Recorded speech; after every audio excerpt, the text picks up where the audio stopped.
मर्द तो शादी करते रहते हैं।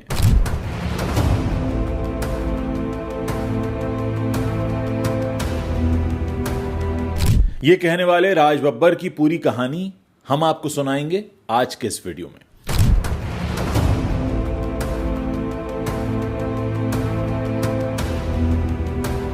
राज बब्बर जो उत्तर प्रदेश के एक छोटे से शहर से निकलकर न केवल बॉलीवुड के बड़े सितारे बने बल्कि राजनीति में भी इन्होंने अपनी एक अलग पहचान बनाई। कैसे एक साधारण से दिखने वाले लड़के ने अभिनय की दुनिया में कदम रखा और फिर फिल्मों के बाद राजनीति में आकर अपना दबदबा बनाया, हम आपको बताएंगे पूरी कहानी, जिसमें संघर्ष है, सफलता है, चुनौतियां हैं और इन सबका एक अनूठा मेल है। तो चलिए शुरू करते हैं राज बब्बर की कहानी। राज बब्बर एक ऐसा नाम है जो भारतीय सिनेमा और राजनीति दोनों में अपनी छाप छोड़ चुका है। उनका जीवन एक बहुत बड़े संघर्ष, एक बहुत बड़ी सफलता, प्यार, परिवार और राजनीति के बीच की एक लंबी दास्तां है। आज हम आपको उनकी जिंदगी के अंदर झांकने का मौका दे रहे हैं। राज बब्बर का जन्म हुआ 23 जून 1952 को उत्तर प्रदेश के आगरा शहर में। उनका परिवार एक सामान्य सा परिवार था। बचपन से ही राज बब्बर को अभिनय का शौक था। उनके परिवार में कोई भी फिल्म इंडस्ट्री से जुड़ा नहीं था, लेकिन राज ने अपनी मेहनत और लगन से फिल्म इंडस्ट्री में एक अपना स्थान बनाया। असल में कॉलेज के दिनों से ही राज बब्बर को अभिनय में बड़ा इंटरेस्ट आता था। वो ड्रामा क्लब के मेंबर बन गए थे। पढ़ाई के लिए फिर दिल्ली पहुंचे। शुरुआती जो उनका सफ़र था वो दिल्ली से शुरू हुआ। यूपी के अपने शहर से निकले और राजधानी दिल्ली पहुंचे, फिर अपनी पढ़ाई की और थोड़ा सा जीवन दिल्ली में बिताया। एक साधारण से परिवार से आते थे। परिवार में कोई ऐसा नहीं था कि फिल्म इंडस्ट्री से जुड़ा हुआ हो, और बचपन से ही एक्टिंग का शौक था तो नेशनल स्कूल ऑफ ड्रामा पहुंच गए और वहां से अभिनय की ट्रेनिंग ली। राज बब्बर का जो शुरुआती करियर है वो थिएटर से शुरू हुआ। उन्हें अभिनय का शौक रहा, इसलिए एनएसडी में भी उनके काफ़ी अच्छे दोस्त बने। वहाँ उनको अभिनय की ट्रेनिंग मिली। फिर दिल्ली के ही अलग अलग थिएटर ग्रुप्स में हिस्सा लेने लगे और अपनी अभिनय कला को निखारने लगे। अब 1975 का साल आता है जब इनकी शादी हो जाती है नादिरा बब्बर से। असल में राज बब्बर उन दोनों एक्टिंग सीख ही रहे थे, तभी उन्हें नादिरा बब्बर से प्यार हो गया जो उनसे सीनियर थी, और इनकी मुलाकात एनएसडी में हुई थी। 1975 में इनकी शादी होती है और असल में मुलाकात का किस्सा भी बड़ा मज़ेदार है। नादिरा बब्बर इनकी सीनियर थीं, वो नाटक लिखती थीं, निर्देशित करती थीं। राज बब्बर नए नए आए थे और उन्हें नादिरा बब्बर के ही एक नाटक में काम करने का मौका मिल गया, और यहीं से दोनों के बीच प्यार पनपने लगा और आगे चलकर ये प्रेम कहानी शादी में बदल गई। 1975 का वो साल था जब नादिरा ज़हीर नादिरा बब्बर बन गई। शादी के बाद राज और नादिरा दिल्ली में ही रहने लगे। फिर इनके यहाँ एक बेटी का जन्म हुआ जिन्हें आप जूही बब्बर के नाम से जानते हैं। अब जिम्मेदारियां बढ़ने लगी तो राज को लगा कि भाई अब पैसा ज़्यादा चाहिए, बच्चे का जन्म हो चुका है, तो अपने अभिनय करियर को आगे बढ़ाने के लिए मुंबई जाने का उन्होंने फैसला किया। तब मुंबई को बॉम्बे कहते थे। आने से पहले उन्होंने नादिरा बब्बर को अपना स्कूटर बेचकर एक 6,000 रुपये थमाए कि आप इससे अपना खर्चा चलाइए। माया नगरी जब राज बब्बर का सिक्का चल पड़ा तो फिर उन्होंने 1979 में अपनी पत्नी नादिरा को मुंबई आने के लिए कहा। हालांकि दिल्ली में काम की व्यस्तता की वजह से नादिरा पूरी तरह से मुंबई शिफ्ट नहीं हो पाई थी, लेकिन आने जाने लगी थी। 1981 में इन दोनों के घर एक बार फिर से खुशी आई और जन्म हुआ आर्य बब्बर का। इसी साल नादिरा ने मुंबई में अपना थिएटर ग्रुप एकजुट बनाया और ये थिएटर ग्रुप आज भी मुंबई में काफ़ी मशहूर है। फिर राज बब्बर का भी जो फिल्मी करियर था वो 70 के दशक के अंत के बाद अब रफ्तार पकड़ने लगा और थिएटर से शुरुआत हुई थी। अब फिल्म इंडस्ट्री में नाम बनने लगे थे। उनकी पहली फिल्म आई 1978 में, किस्सा कुर्सी का। इस दौरान इंदिरा गांधी और उनके बेटे संजय गांधी की जो राजनीति थी उस पर ये व्यंग्य की तरह थी, और इसे आपातकाल के दौरान भारत सरकार ने प्रतिबंध लगा दिया। इस पर सारे प्रिंट इसके जब्त कर लिए और इस वजह से इस फिल्म को ज़्यादा लोग देख नहीं पाए।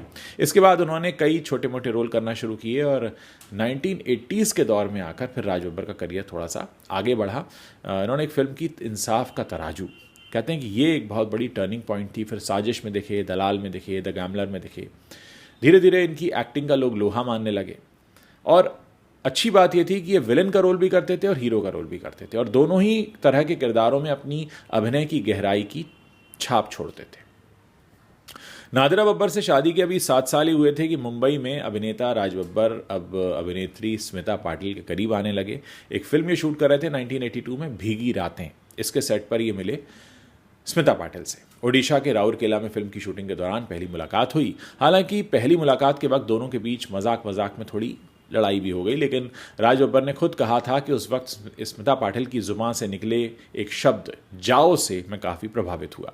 पहली मुलाकात के बाद राज बब्बर को लगा कि उन्हें स्मिता पाटिल से प्यार हो रहा है और ये प्यार इस हद तक बढ़ा कि उन्होंने शादी करने का फैसला कर लिया। राज बब्बर ने कहा था कि नादिरा की समस्याओं की वजह से स्मिता पाटिल से उनका रिश्ता नहीं जुड़ा। नादिरा उनकी फीलिंग्स को अच्छे से समझ सकती हैं और हमेशा समझती रहीं। जूही बब्बर क्या स्मिता के साथ रहना पसंद करेंगी, ये तमाम सवाल उनके बारे में आते थे और कहते हैं कि जब नादिरा ने शुरू में राज बब्बर और स्मिता के बारे में सुना तो उन्हें यकीन नहीं हुआ, लेकिन जब राज बब्बर ने खुद उनके सामने बात कबूली तो नादिरा बुरी तरह बिखर गई। नादिरा ने कहा था कि जब उन्होंने ये बात सुनी तो उनका सबसे बड़ा डर सच साबित हो गया, वो टूट गई। बाद में बच्चों के भविष्य के बारे में सोचकर उन्होंने अपनी बिखरती ज़िंदगी को बड़ी मुश्किल से संभाला। उन्होंने बताया था कि थिएटर और मेरे बच्चों ने मुझे संभाला। मैं अपने बच्चों की सुरक्षा के बारे में फिक्र करने लगी, खासकर आर्य के बारे में, क्योंकि वो काफ़ी छोटा था। राज बब्बर से शादी रचाने के बाद स्मिता की ज़िंदगी में भी कई समस्याएं आईं। कई लोग स्मिता को होम ब्रेकर तक कहने लगे। शादी के शुरुआती महीनों में इस कपल को कई लोगों के ताने सुनने पड़े। साल 1986 की बात है जब स्मिता पाटिल ने अपने बेटे प्रतीक बब्बर को जन्म दिया, लेकिन कुछ कॉम्प्लिकेशंस की वजह से बेटे को जन्म देने के महज 15 दिन के अंदर स्मिता पाटिल की मौत हो गई। अब राज बब्बर और स्मिता पाटिल का अफेयर बड़ा चर्चित अफेयर था, फिर शादी हुई थी, बच्चा हुआ था।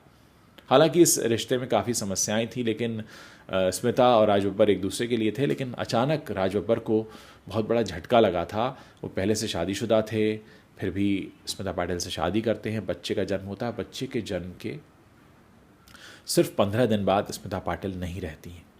अब 1986 का ये साल था।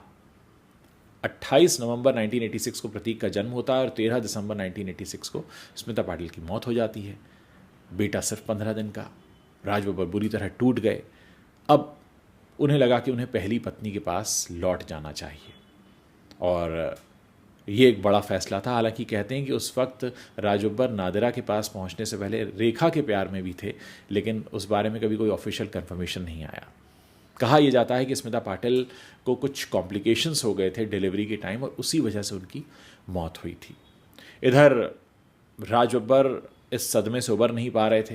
कहते हैं कि एक छोटा सा पैच रहा था जब रेखा उनकी लाइफ में आई और उस वक्त कहते हैं कि रेखा भी अमिताभ से अपने ब्रेकअप के बाद थोड़ी सी परेशान थी और उन्होंने राज बब्बर में अपना सहारा ढूंढा। रेखा भी अमिताभ बच्चन से ब्रेकअप कर चुकी थी, इधर राज बब्बर भी अकेले थे। ये इश्क ज़्यादा बढ़ा नहीं आगे, लेकिन हाँ कई बार राज बब्बर को रेखा के साथ देखा गया और लोगों ने तमाम तरह की बातें करनी शुरू की और कुछ जगहों पर राज बब्बर इसका जिक्र करते हैं और कहते हैं कि हाँ वो रेखा के साथ हैं। हालांकि इनके बीच कोई रिश्ता ऑफिशियली अपना कोई रूप नहीं ले पाया और कहते हैं कि किसी फ़ैन ने धमकी दी थी राज बब्बर को। उस धमकी को सुनकर ये फिर अपनी पहली पत्नी नादिरा बब्बर के पास पहुंचते हैं। राज बब्बर की जो 2 शादियां हुई उसमें पहली शादी से 2 बच्चे हैं। जूही बब्बर मैंने आपको बताया दिल्ली में जन्म हुआ। आर्य बब्बर जब राज बब्बर मुंबई आए तो यहाँ जन्म हुआ और स्मिता पाटिल से जो शादी हुई उससे प्रतीक बब्बर का जन्म हुआ। अब फिल्मी करियर अगर हम देखें प्रतीक का तो कोई खास नहीं चल पाया। प्रतीक बब्बर अपनी कोई ख़ास पहचान नहीं बना पाए हैं। हालांकि सोशल मीडिया पर सक्रिय रहते हैं और अपने फैंस के साथ अपने एक्सपीरियंस शेयर करते रहते हैं। कहते हैं कि प्रतीक बब्बर की जो परवरिश है वो उनकी मौसियों ने की है, क्योंकि जन्म के 15 दिन बाद माँ का चला जाना और फिर पिता का अपनी पहली पत्नी के पास चले जाना। और प्रतीक बब्बर ने खुद ये बात अपने इंटरव्यू में कई बार बताई है कि जब वो छोटे थे तब उनके पिता राज बब्बर उन्हें काफ़ी कम समय देते थे। प्रतीक ने खुद बताया कि रिश्तों में बिखराव की वजह से वो कम उम्र में ही नशे के आदी भी हो गए थे और प्रतीक बुरी तरह से ड्रग्स के चंगुल में भी फंसे थे। लेकिन फिर अपनी नानी के निधन के बाद वो धीरे धीरे अपने पिता के करीब आने लगे और इस लत से भी बाहर आए। आर्य बब्बर की बात करें तो आर्य बब्बर जो नादिरा बब्बर और राज बब्बर के बेटे हैं उन्हें भी कोई ख़ास सफलता मिली नहीं।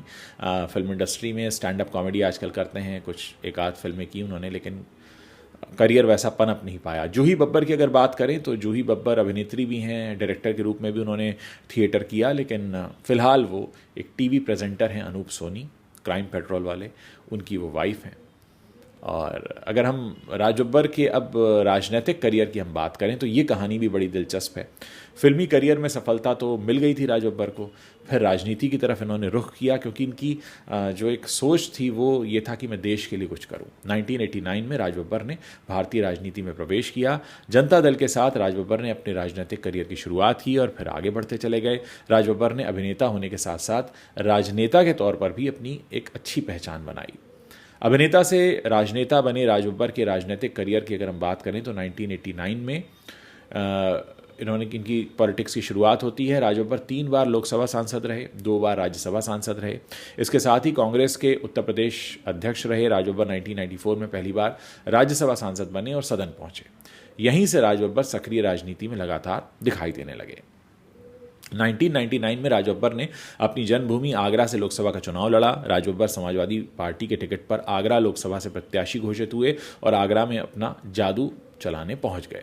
यूं तो बॉलीवुड से तमाम कलाकार राजनीति में आए और चुनाव जीतकर विधानसभा या संसद तक पहुंचे हैं, लेकिन राज बब्बर एक ऐसा नाम है जिनका राजनीतिक तजुर्बा अब 3 दशकों तक पहुंच चुका है। 1989 में जनता दल के साथ अपनी शुरुआत करने वाले राज बब्बर कांग्रेस पार्टी का एक बड़ा चेहरा है। अपने बॉलीवुड करियर में 200 से ज़्यादा फिल्में करने वाले राज बब्बर 94 में पहली बार संसद में दिखाई दिए थे। यूपी से राज्यसभा के लिए निर्वाचित हुए थे। राज बब्बर शुरुआती दिनों से समाजवादी पार्टी में भी सक्रिय रहे। 1996 में उन्होंने अपने जीवन का पहला लोकसभा चुनाव अटल बिहारी वाजपेयी के खिलाफ लखनऊ सीट से लड़ा और फिर उन्हें हार का सामना करना पड़ा। हालांकि उन्हें 37% वोट्स मिले थे जबकि वाजपेयी जी को 52% वोट मिले थे। इसके बाद राज बब्बर ने 1999 में आगरा सीट से समाजवादी पार्टी के टिकट पर ही लोकसभा चुनाव लड़ा जिसमें जीत दर्ज की। राज बब्बर ने इस चुनाव में बीजेपी उम्मीदवार थे उनको शिकस्त दी। 2004 में आम चुनाव में भी राज बब्बर ने समाजवादी पार्टी के टिकट पर आगरा सीट से एक बार फिर अपनी जीत दर्ज की। हालांकि इस बीच 2006 में उन्हें समाजवादी पार्टी से निकाल दिया गया, जिसके बाद 2008 में राज बब्बर ने कांग्रेस ज्वाइन कर ली। जब बगावत पर उतरे तो उन्होंने अखिलेश यादव की जो पत्नी हैं डिंपल यादव उनको भी हराया। 2009 के आम चुनाव में समाजवादी पार्टी के तत्कालीन राष्ट्रीय अध्यक्ष अखिलेश यादव ने कन्नौज और फिरोजाबाद सीट से लोकसभा चुनाव जीता। इसके बाद उन्होंने फिरोजाबाद सीट खाली कर दी, जिस पर हुए उपचुनाव में उन्होंने अपनी पत्नी डिंपल यादव को खड़ा कर दिया। कांग्रेस ने इस उपचुनाव में राज बब्बर को मैदान में उतार दिया और उन्होंने मुलायम सिंह यादव की बहू डिंपल यादव को 85,000 वोट से हरा दिया। 2014 में राज बब्बर ने गाजियाबाद से कांग्रेस के टिकट पर आम चुनाव लड़ा जिसमें बीजेपी के वीके सिंह ने उन्हें हरा दिया। इससे पहले यूपी में वो तत्कालीन सीएम मुलायम सिंह यादव के साथ खूब चुनावी रैली किया करते थे और समाजवादी पार्टी ने दशकों तक राज बब्बर के चेहरे का इस्तेमाल किया। राज बब्बर राजनीति में कदम रखते हुए कई बार कंट्रोवर्सी में भी आए। समाजवादी पार्टी और कांग्रेस दोनों ही प्रमुख पार्टियां हैं और राज बब्बर के राजनीतिक विचारधाराएं जो हैं वो इनसे मेल खाती रहीं। तो दोस्तों ये है राज बब्बर की कहानी। उम्मीद है राज बब्बर की ये कहानी आपको समझ में आई होगी। हाल ही में अपने उस बयान के लिए वो चर्चा में आए जिसमें उन्होंने कहा कि मर्द तो शादी करते रहते हैं। तो लोगों ने कहा कि भाई ये कौन से मर्द हैं जो कह रहे हैं कि शादी करते रहते हैं। तो इसलिए बहुत सारे लोग राज बब्बर को सर्च कर रहे थे। तो मुझे लगा कि मैं अपने दर्शकों को ये ज़रूर बताऊं कि राज बब्बर जो हैं वो किस तरह की सोच रखते हैं। एक बात मैं आपको और बताऊं कि पिछले साल 2024 में गुड़गांव से, जिसको अब गुरुग्राम कहा जाता है, वहाँ से भी लोकसभा चुनाव वो हार गए थे और फिलहाल वो चर्चा में है कि मर्द तो शादी करते रहते हैं। तो दोस्तों कैसा लगा आपको राज बब्बर पर हमारा ये प्रेजेंटेशन? अगर आपके मन में कोई सवाल है तो हमसे पूछ सकते हैं। अगर आपने अभी तक हमारे चैनल को सब्सक्राइब नहीं किया है तो आप अभी इसी वक्त कर लीजिए ताकि जब भी हम कोई कहानी, घटना, खबर या वीडियो लेकर पेश हों तो उसकी जानकारी आप तक तुरंत पहुँच सके।